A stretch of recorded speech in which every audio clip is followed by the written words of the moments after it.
you talk about some of the new monsters we'll be seeing in this expansion? We have a new cultist NPC, just amazing, very dark looking. I kind of think it looks a little bit like, gosh, who's the Star Wars Emperor, Darth Maul's, Darth Sidious. Yeah, Darth Sidious. It looks evil in that kind of frame of mind. We have an Arx Mentis zone where our jumping off point was it wasn't sci-fi. Sci-fi, we have some cool concept of where we started off from, but it was too sci-fi, and we kind of pulled back from that. And so we have some new golems going in with a little bit of that bluish, Tron type of color. So those look pretty awesome. I mentioned the dinosaurs already.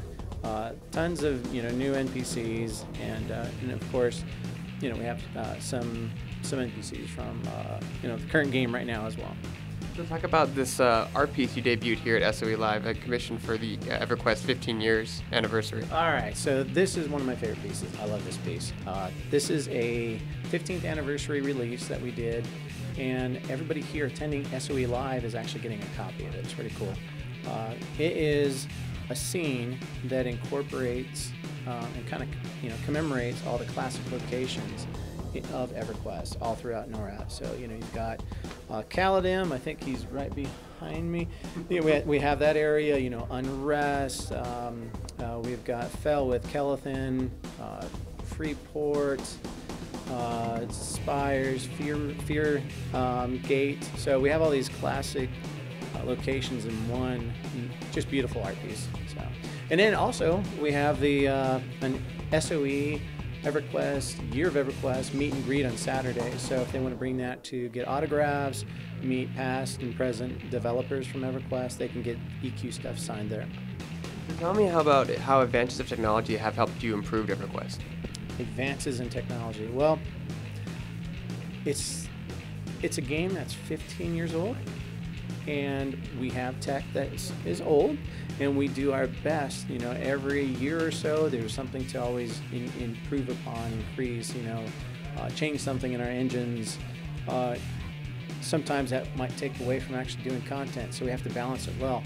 But it makes us keep up with tech in the Joneses and try to push the limits of what our machines can do, or our engines can do, and create some cool gameplay, technology, and also the art.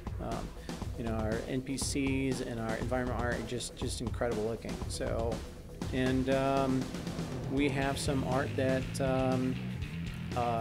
we have an art team. We have an art team that you'll see that shares and works together with the other art teams in the company. So we're always learning. Everybody's getting up to speed and trained on the latest tools. So it's helped, because when you look at games like EverQuest 2 and DCUO, PlanetSide 2, and then Landmark coming out, they look beautiful.